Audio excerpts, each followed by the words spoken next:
La lección de hoy tiene que ver con el tema de la marca de la bestia. Apocalipsis 13:15 habla cómo el sistema apóstata impone una falsa adoración.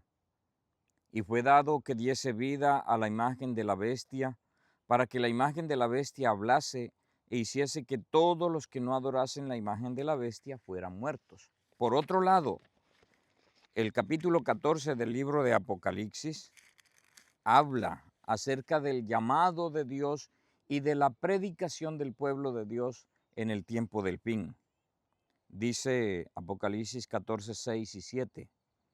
Y vi otro ángel volar en medio del cielo, que tenía el evangelio eterno para predicarlo a los moradores de la tierra, y a toda nación y tribu y lengua y pueblo, diciendo en alta voz: Temed a Dios y dadle gloria, porque la hora de su juicio ha venido, y adorad a aquel que hizo el cielo, la tierra, el mar y las fuentes de las aguas. Ahora nos enfrentamos a un problema bien serio cuando abordamos estos temas del tiempo del fin, la demora. Como la segunda venida de Cristo se ha tardado en darse, la fe de muchos se va debilitando y empiezan a negarse aquellos hitos fundamentales de la fe bíblica. ¿En qué consiste la marca de la bestia?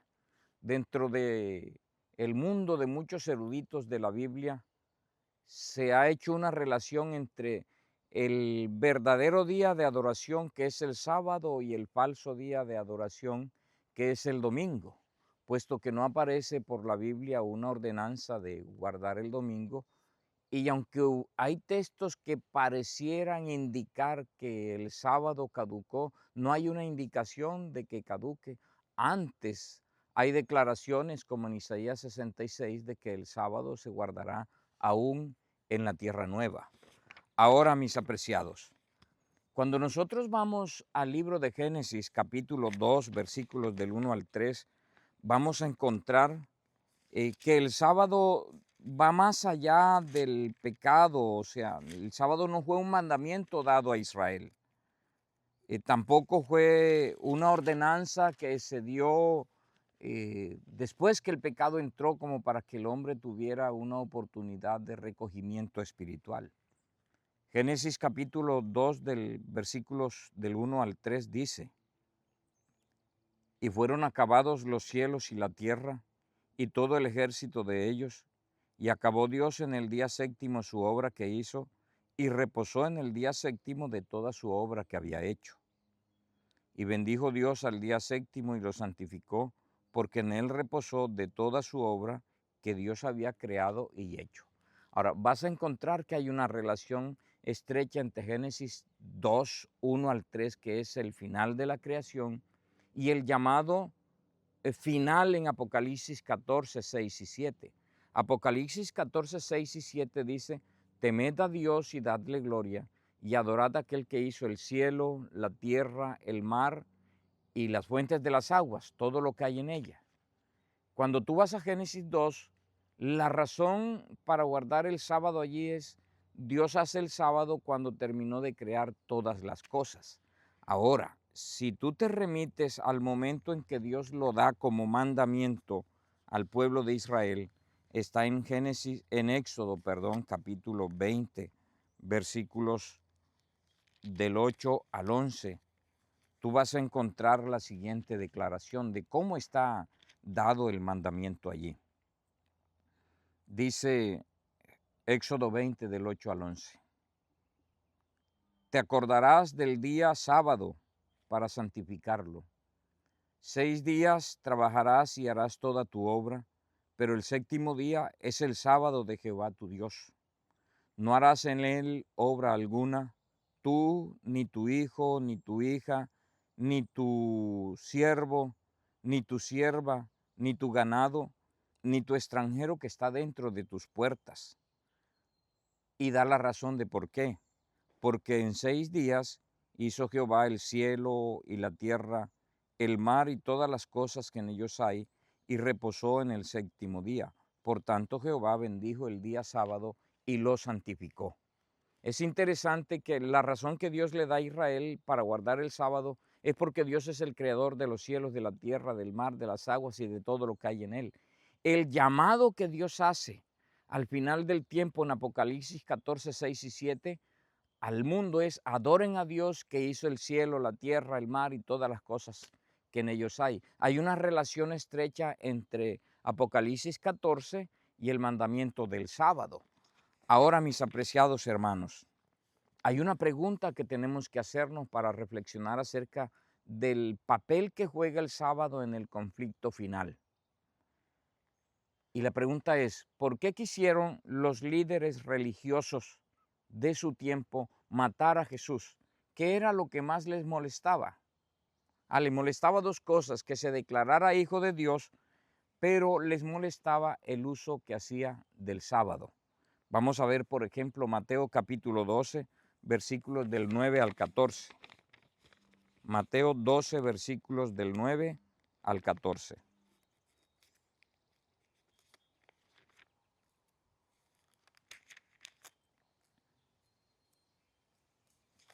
Dice la palabra del Señor lo siguiente: y partiendo de allí, vino a la sinagoga de ellos, y he aquí había un hombre que tenía seca una mano, y le preguntaron para poder acusarle, diciendo: ¿es lícito sanar en sábado? Y él les dijo: ¿qué hombre habrá de vosotros que tenga una oveja, y si ésta cayera en un pozo en sábado, no le eche mano y la levante? Pues cuánto más vale un hombre que una oveja, así que es lícito hacer el bien en sábado.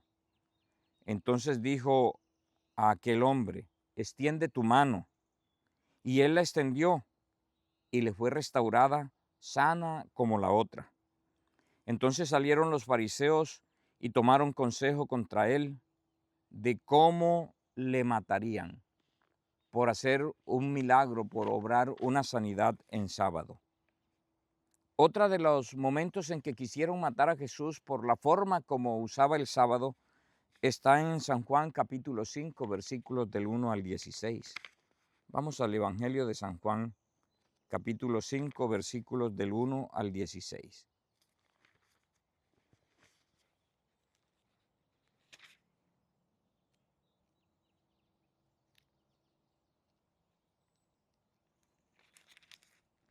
Después de estas cosas, había una fiesta de los judíos, y subió Jesús a Jerusalén, y hay en Jerusalén a la puerta de las ovejas un estanque que en hebreo es llamado Betesda, el cual tiene 5 pórticos. En estos yacía una gran multitud de enfermos, ciegos, cojos, secos, que esperaban el movimiento del agua. Porque un ángel descendía a cierto tiempo al estanque y agitaba el agua, y el que primero descendía al estanque después del movimiento del agua quedaba sano de cualquier enfermedad que tuviese. Y estaba allí un hombre que hacía 38 años que estaba enfermo. Cuando Jesús lo vio postrado y entendió que hacía mucho tiempo que estaba enfermo, le dijo: ¿quieres ser sano? Señor, le respondió el enfermo, no tengo un hombre que me meta en el estanque cuando el agua es agitada, pues entre tanto que yo vengo, otro desciende antes que yo. Jesús le dijo: levántate, toma tu lecho y anda. Y al instante aquel hombre fue sanado y tomó su lecho y anduvo. Y era sábado aquel día. Entonces los judíos decían a aquel que había sido sanado: es sábado, no te es lícito llevar tu lecho. Él le respondió: el que me sanó, él mismo me dijo: toma tu lecho y anda. Entonces le preguntaron: ¿quién es el que te dijo: toma tu lecho y anda?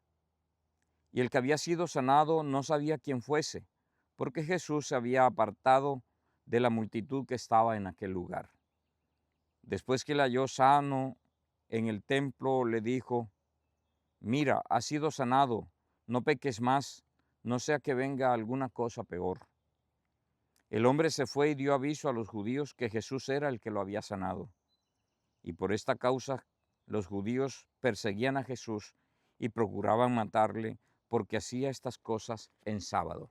Ahora, si tú notas hay un detalle en común en este conflicto que vivió Jesús con los líderes religiosos de su tiempo, y era el uso que hacía del sábado. Querían matarlo no porque guardara o violara el sábado, no lo acusaban por el uso que hacía del sábado. Sentían que las tradiciones que ellos tenían eran más importantes que la sanidad de una persona.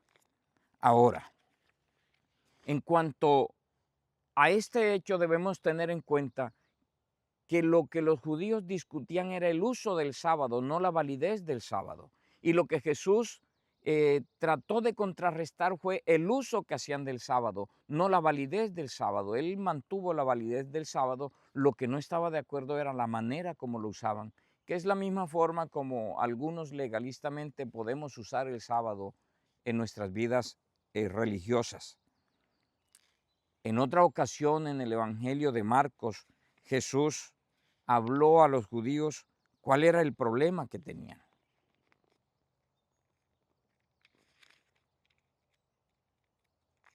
Vamos a mirar las escrituras acerca de este evento.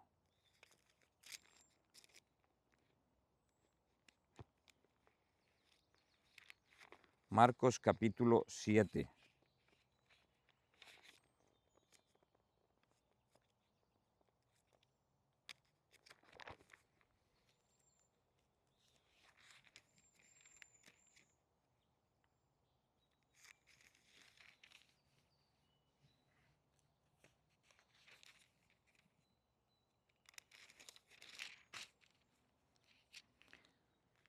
Versículos del 1 al 9.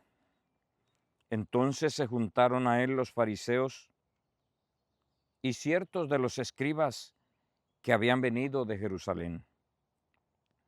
Y cuando vieron a algunos de sus discípulos comer pan con manos inmundas, es decir, no lavadas, los condenaban. Porque los fariseos y todos los judíos, guardando la tradición de los ancianos, si muchas veces no se lavan las manos, no comen. Y volviendo del mercado, si no se lavan, no comen. Y muchas otras cosas hay que han recibido para guardar, como el lavar las copas, los jarros, los vasos de bronce y las mesas. Entonces los fariseos y los escribas le preguntaron, ¿por qué tus discípulos no andan conforme a la tradición de los ancianos, sino que comen pan sin lavarse las manos? Y respondiendo él les dijo, hipócritas, bien profetizó de vosotros Isaías, como está escrito, este pueblo de labios me honra, pero su corazón está lejos de mí. Pero en vano me honran, enseñando como doctrina mandamientos de hombres. Porque haciendo a un lado el mandamiento de Dios, os aferráis a la tradición de los hombres, el lavamiento de los jarros, de copas, y hacéis muchas otras cosas semejantes. Y les decía, bien invalidáis el mandamiento de Dios para guardar vuestra tradición. ¿Notas tú que el problema era que las tradiciones de los judíos estaban por encima del mandamiento?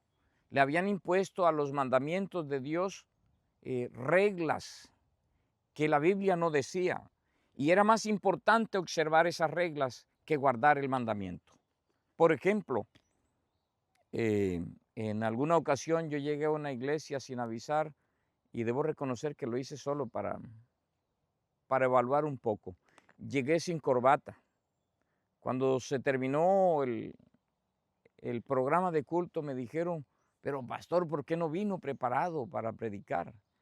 Y yo les dije, pues aquí estoy, traje mi Biblia y vengo dispuesto. Y me dijeron, pero pastor, mire, camisa manga corta y sin corbata. Yo no dije más nada, solo me eché a reír. Había confirmado lo que quería. En ninguna parte de la Biblia dice que para poder predicar o servir al Señor hay que ponerse corbata. Valga aclarar que yo uso corbatas. Entonces, en ocasiones, nuestras tradiciones y costumbres están por encima de lo que la Biblia dice, y eso es lo que nos conduce, no es a una adoración perfecta, es a imponer nuestras tradiciones por encima de lo que la Biblia dice. El problema de los judíos era que ellos imponían las tradiciones por encima del sábado. No puedes caminar más de 1 kilómetro por sábado. No puedes hacer esto o aquello, cosas que la Biblia no le imponía al sábado. Pero el sábado sigue siendo un día distintivo, el que Dios le dio a Israel como sello perpetuo, una señal entre Dios y su pueblo. Ahora, quiero que mires conmigo Romanos capítulo 1, versículo 20. En el libro de Romanos capítulo 1, versículo 20, hay alguna verdad que se soslaya que muchas veces nosotros descuidamos al leerla. Porque a veces vamos a la Biblia ya con preconceptos y eso nos impide apreciar la verdad más sencilla y elemental que está al alcance de cualquiera de nosotros. Romanos capítulo 1, versículo 20 dice, porque las cosas invisibles de Él, su eterno poder y divinidad, son claramente visibles desde la creación del mundo, siendo entendido por medio de las cosas hechas, así que no tienen excusas. Escúchame, lo que está diciendo Pablo aquí en Romanos 1:20 es que la divinidad de Cristo, su eterno poder y deidad, que son invisibles para nosotros, se han hecho claramente visibles desde el principio de la creación del mundo por medio de las cosas hechas. O sea, los árboles, los animales, todo lo que Dios creó tiene el propósito de que nosotros conozcamos que Él es Dios igual al Padre. Ahora, quiero remitirte una vez más a Génesis capítulo 2, versículos del 1 al 3, para que contestemos alguna pregunta que nos va a ayudar a entender el propósito del sábado y eso nos deja claro a nosotros la vigencia de ese mandamiento hasta la eternidad, al igual que toda la ley de Dios. Génesis capítulo 2, versículos del 1 al 3. Fueron pues acabados los cielos y la tierra y todo el ejército de ellos. Y acabó Dios en el día séptimo su obra que hizo y reposó en el día séptimo de toda su obra que había hecho. Y bendijo Dios el día séptimo y lo santificó, porque en él reposó de toda su obra que había creado. ¿Estás entendiendo lo que pasa aquí? ¿Qué día fuimos creados nosotros, la raza humana? Lo último en el reino animal de creaciones fue el hombre y fue creado el sexto día. ¿Qué fue lo que Dios hizo el séptimo día? Pues crear el sábado. En otras palabras, el sábado es parte de la creación. Cuando nosotros quitamos el sábado del escenario de los eventos finales, estamos dejando incompleta la creación solo en el sexto día. Por algo será que Apocalipsis 13 del 15 al 17 muestra que el sello del anticristo es el 666, porque el hombre fue creado el sexto día. Cuando tú quitas el séptimo día, que fue lo último que Dios creó, tú estás dejando la creación hasta el día 6. Lo que quiere decir que el sello de la bestia, la marca de la bestia, tiene que ver con los mandamientos que el hombre pone en lugar de lo que Dios mandó.